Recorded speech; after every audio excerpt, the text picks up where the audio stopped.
السلام علیکم ورحمۃ اللہ وبرکاتہ۔ آج میری گفتگو کا عنوان ہے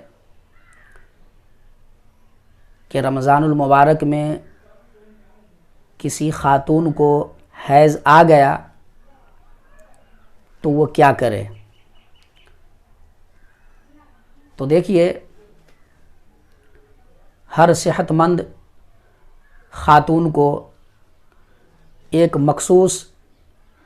عادت کے موافق بلڈ آتا ہے اور وہ ناپاک ہو جاتی ہیں۔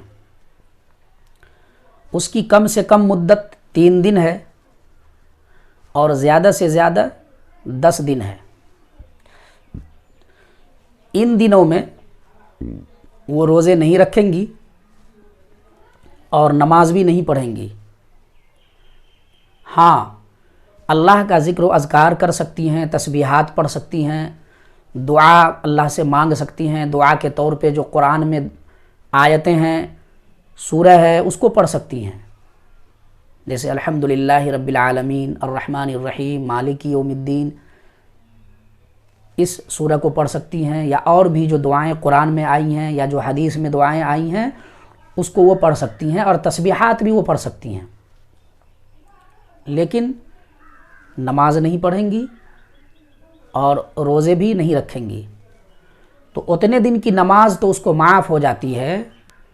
لیکن جو اس پیریڈ میں اس نے روزہ نہیں رکھی ہے تو اس روزے کی قضا کرنی پڑے گی، بعد میں روزہ کو رکھنا پڑے گا، ہے نا۔ تو اس کی پیریڈ کیا ہے، کسی کو 3 دن، کسی کو 7 دن، کسی کو 5 دن، کسی کو 10 دن کی عادت ہوتی ہے۔ تو جتنے دن کی عادت ہے،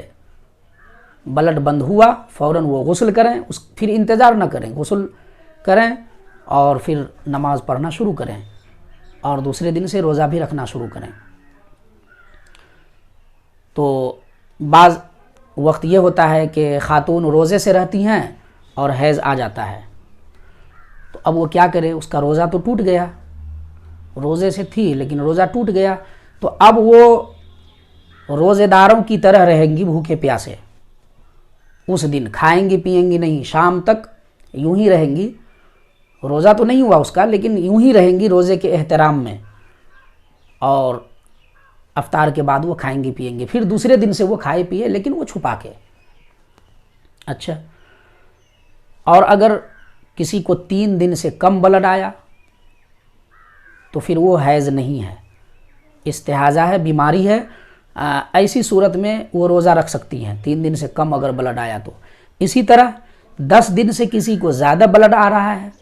عادت تھی 10 دن کی لیکن 10 دن کے بعد بھی بلڈ آ رہا ہے تو کوئی بات نہیں ہے، 10 دن تو ان کا جو ہے حیض ہوا، اور باقی دن جو خون آ رہا ہے وہ سب استحاضہ ہو جائے گا۔ جتنا دن خون آوے کوئی دقت نہیں ہے، آنے دیجئے، اس میں روزہ بھی رکھیے، 10 دن کے بعد 11واں دن، 12واں دن، 13واں دن، تو 10 دن کے بعد 11واں دن سے آپ روزہ بھی رکھیے اور نماز بھی پڑھیے، سب کچھ کیجئے۔ بلڈنگ ہو رہا ہے، ہونے دیجئے، اس کی جو دوائیں وغیرہ ہے رات میں اس کو استعمال کیجئے، باقی آپ روزہ رکھیے۔ اور اس میں جو ہے وہ آپ کا روزہ، بعض عورتیں سوچتی ہیں کہ نہیں بلڈنگ جتنا دن ہوتا رہے گا تو اتنے دن جو ہے ہمارا روزہ خراب ہوگا، نہیں، ایسا نہیں ہے۔ عادت جو ہے اس کے بعد جو خون آ رہا ہے، عادت کے بعد، تو پھر یہ ہوگا کہ آپ کا وہ اتنا دن جو عادت ہے وہ حیض ہے، باقی کا استحاضہ ہے۔ ہاں، کسی کو 5 دن کی عادت تھی لیکن اس مرتبہ 10 دن بلڈ آیا اور پھر رک گیا،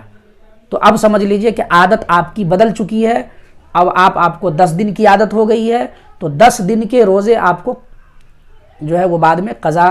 کرنی پڑے گی، اور نماز آپ کو معاف ہے۔ باقی تسبیحات وغیرہ پڑھ سکتی ہیں، دعائیں وغیرہ پڑھ سکتی ہیں جو قرآن میں منقول ہیں، حدیث میں ہیں، وہ سب دعائیں پڑھ سکتی ہیں۔ بعض عورتیں بچے کو پڑھاتی ہیں قرآن، تو پڑھانے میں کوئی حرج نہیں ہے، وہ قرآن چھوئے نہیں اور پوری آیت بھی نہ پڑھے، بتانے کی ضرورت آوے تو ہجہ لگا کے حروف کو کاٹ کے بتاوے بچے کو، پڑھا سکتی ہیں، وہ قرآن بھی پڑھا سکتی ہیں۔ تو اللہ تعالی ہم سب کو رمضان کی قدر کرنے والا بنائے، آمین یا رب العالمین، وما علینا الا البلاغ۔